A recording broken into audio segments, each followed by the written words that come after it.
Where do we start? That is a good question. The alien stuff is more complex, so everything sort of stretches your brain just a little bit more. I also have Chris, pushing me to sort of make it different, make it not fully expected. Alien ships, I think, are super interesting because they have a completely unique aesthetic inside, and this ship particularly, we wanted to create a alien cargo ship. So we wanted to have a sort of above entry-level cargo ship that could carry a good amount of cargo for its size, be well defended, multi-crew. We wanted it to be Xi'an, but we didn't want it to be AOPA, their combat brand. So we worked up this new company called Gatak, and this is the Gatak Raylan cargo ship. No, it's Gatak. That's how you say it. Right, hard cut. Okay, let's do a brief history of House Gatak. They were a vassal of House Urua during the Great Divide, which is the Xi'an Civil War. At the end of the Great Divide, House Klo, who didn't like the way that the peace talks were going, decided that they wanted to kill all the leaders of the houses that were engaged in peace talks. So they sabotaged the network of antique weather satellites that surrounded the Xi'an homeworld of Rixiang, and accidentally destroyed the whole atmosphere rather than just the atmosphere above the peace talks. Oops. So after this tragedy, after everybody fled the homeworld to the next closest planet, Kawa, the House Urua, in recompense for its loss, was elevated to the first imperial house. That's where the first emperors came from. And one of the first things that they did was reward people who fought under them for their service. So they awarded House Gatak a license in perpetuity to build industrial spacecraft for the entire Saoxian. In the Saoxian, the Xi'an Empire, they are known for being really innovative and interested in discovering the next big cool thing in technology. And that's part of why they immediately jumped on the opportunity to make a ship that would be friendly to both Xi'an and humans. Cutting edge stuff is their thing. The alien stuff is the hardest one to sort of deal with sort of branding. We did our usual. We came up with 3 sort of strong candidates to give to Chris to have a look at. And from there, people will see that very early on, it was almost locked in. It was like, okay, this is what we're doing. We're a lot more confident in how we approach these things now. We make sort of stronger decisions right at the start to push those through. One of the big features of the ship was the fact that it changes shape massively. So that's the really nice thing about this ship. And coupled with the sort of final materials that we came up with, there's no mistaking the ship now. It's okay. This is the Gatak cargo ship. There's no messing around. The Raylan crew capacity is 4 people. So you have the pilot, you have an engineer, and then you have the 2 extra crew to man the 2 man turrets, which are on the side of the ship and provide a good range of cover for it. There is space for all 4 to be on the bridge when not in combat or elsewhere in the ship, but ostensibly that's what the 4 roles are for.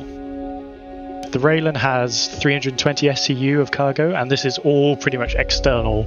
You can see it on the back of the ship. Part visual choice, part gameplay choice. They are fixed containers on the rear of the ship, and the cargo goes inside them. So having it external allows us to keep the internals of the ship all nice and compact, but also does give a toss-up in choice between, do I pick a ship with lesser cargo but is more protected, or do I go for this, which can carry more in one run, but has the risk of, if I get jumped on in transit, my cargo is more at risk. That's something we always try and do with our ships, is not have one ship that is superior in every single way to another ship that's equal to it. We want there to be trade-offs. Even from, trying to get into the ship, it's going to be a unique experience. So essentially you've got a Gravlev platform that's going to fly through the air, come and greet you, you get on it, click a button, takes you up to the entrance of the ship through the airlock. That's where you first get your experience of the Xi'an architecture within this ship. When you choose to get on the lift to go up to habitation, you've got a console that's made out of like 50 different pieces in it, and it all builds itself into position, and then you click the button, get on your elevator, which isn't the standard elevator either. At the moment it's at an angle, so you have a very different experience of like transitioning up through the floors, and the floors will also transform to sort of enable you to get through easily. So then when you're in the habitation section, you've got access to beds and lockers. You can go left and right to the turrets and escape pods. And then you've got the dual race kitchen and bathroom section, and then sort of like a communal eating area. And then from there up, basically it takes you into a more technical section. And so you can either go to a docking, which is at the rear of the ship, and then you've also got a good portion of components in like the sort of quite technically themed area of the ship. And then you transition through there towards the bridge. And again in there is, we were looking at a way of being able to access components in a non-standard way. So the big stuff we've kept quite traditional, because it makes sense, they're just there. But the smaller stuff, it's kind of like a component delivery system. So you choose which component you want to access. It's delivered to you. You can change out whatever it is you need to change, and then it's taken back off you and absorbed back into the ship. Then you just transition into the bridge, open bridge, and then, like I mentioned, the captain and the co-pilot at the front in their large, like floating, almost like UFO style seats. So I think there's plenty of great opportunity in there in terms of animation and what we can do with what's spinning, what's moving, what's reconfiguring. So I think the ship team is going to have a lot of fun with that. So what does the Raylan add to Star Citizen as a whole? It really increases the diversity of spaceships, especially alien ones, because they are entire races of creatures and they don't just have combat ships. They have their own infrastructure needs, they have their own transport needs, so whatever we do as the human race, there is going to be mirrors for those races. When you are traveling through all the solar systems in the game, you don't want to just be seeing the same freelancer or the same hull everywhere. You want this variety of ships to encounter and ships to progress through on your cargo journey. The Gattac Raylan, and I hope I'm saying this right, is the newest addition to Star Citizen's expanding line of alien vehicles, as well as the first from our newest Xi'an manufacturer. And you can learn even more about this ship, like all of its stats and capabilities, when it's revealed as part of this year's Alien Week festivities, beginning this week, which also includes the return of the tremendously popular baking contest, so get your ingredients ready. And to help you prep for all of the Alien Week festivities, let's check in now with the narrative team for a brief refresher of the known alien cultures of our galaxy.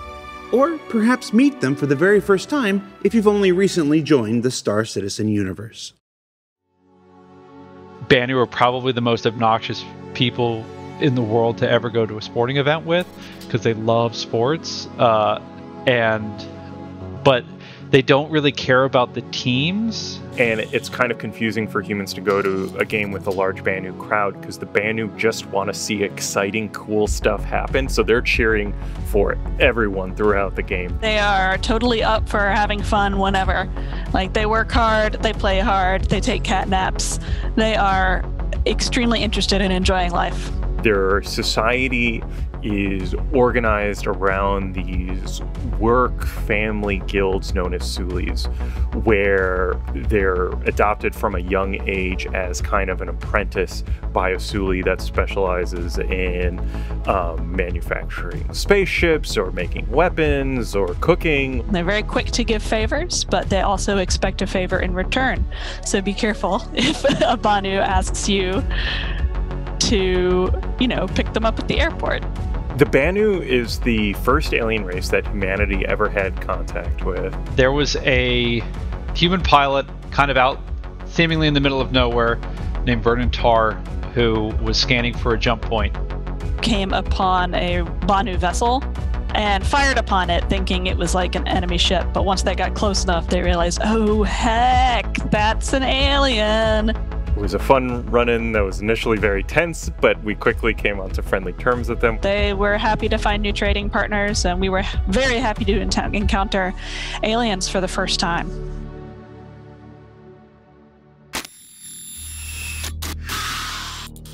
The Tevarin are a martial society. They immediately tried taking our territory and was very hostile from the get-go, and it started two large wars, the first Tevarin War and the second Tevarin War.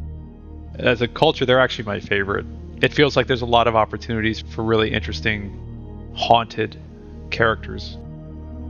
A big motivation for them is that their people hadn't developed terraforming technology, and so their space to expand was very limited to worlds that were naturally habitable. They were first assimilated into the UEE by force after the first Tevarin War, and after the second Tevarin War, they voluntarily assimilated themselves. They, as a people, decided collectively to throw their culture away. Humanity got a lot of our shield tech from them, like air shields were a Tevarin invention, so we didn't have them before that war. You can see that in their ship designs, with the Prowler having these unique drop bays with the air shields for people to exit out of. A lot of Tevarin history was actually preserved by the UEE after the Tevarin themselves tried to purge it. Now, currently, we're seeing them enter a new phase of where the first Tevarin senator was recently elected. This elevation of a Tevarin seems to have sparked a recent interest in a cultural revival. So Tevarin are now starting to relearn their once lost language and starting to dabble in bits of the culture that was once lost. I like that they're survivors. They saw the writing on the wall and they found a way to keep themselves and their families alive in spite of a horrific situation. A great thing about the Xi'an, they're kind of known for their rather pungent eating choices amongst humanity. They kind of poop like birds do, so it's just, they don't pee, they just do like the combo. So if you see what looks like a bird bath in a Xi'an ship, that is not a water fountain. Don't drink from it. The Xi'an society is based around these family house lines, and very important of tracing their lineage. The emperor is their own house, and part of the thing is there's a sort of a mandatory service period for all Xi'an where they have to serve basically for the government. And that's to help foster kind of a sense of unity amongst the Xi'an people. Technologically speaking, are probably a little bit more advanced than we are. They are masters of anti-gravity tech from a very long time before they discovered space, like jump tunnels and things like that. Xi'an are very long-lived, and so their view of time is different than humanity's. Partially because of their philosophy, Litova, which is a kind of a moral code and a system of belief. There was very close to an interspecies war kicked off when we first met the Xi'an. It was during sort of like this gold rush era where everybody was just out trying to terraform planets as quickly as they could to try and secure, mining rights. The Xi'an, who were already in the system, saw these strange aliens trying to terraform a planet that was in their territory and went, that's a little weird. And then forcibly captured all the humans, contacted the human government and said, hey, you guys left something in our system. We don't like it. Please take it back. Vandu are kind of mysterious. We don't know much about them. We know from observation that they seem to be very, very insular. They seem to believe in the idea of a meritocracy. They're very powerful warriors. They're very hardy. They can exist for short times in the vacuum of space. Our observers think that they're harvesting resources for some greater purpose, and some people think that they just really like to fight. And either one of those could be true. They sort of were introduced to us when an outpost was mysteriously sort of wiped out. Judging from their ships, they have very utilitarian aesthetics. They are oriented around the clans that they seem to come from, but we have never observed anything that indicates a central government. Vanduul clans have raided humanity, land on planets, take as many resources as they can, and then flee back into Vanduul space. And it's what sort of kickstarted a much more proactive military campaign against them. So they're sort of the alien culture that we are currently locked in a sort of war with. Of course, there's a lot of debate going on against what is the end game of that war against the Vanduul. Does it mean wiping them out altogether? Does it mean setting up a border defense that they can't get through? Does it mean reclaiming the systems that we've lost to them? Ideally, we want to put this in a position where like the players are the ones who are helping reveal some of this information. That's always been one of the things that's been very fun about this game, is this idea that like Chris wants the players to help unlock the mysteries of the universe. So what did we learn this week? Well, we learned that just like the human society of 2951, our alien neighbors are represented by a multitude of corporations and organizations. That a greater variety of alien vehicle offerings helps to build a more diverse and interesting universe to explore. And that for the aliens themselves, the Banu are clearly the best. Or the Xi'an. Maybe the Ta'Varin. Which one poops from their mouths? Don't forget to check out the RobertSpaceIndustries.com website for all the Alien Week details. And for Inside Star Citizen, I'm Jared Huckabee. We'll see you all next week.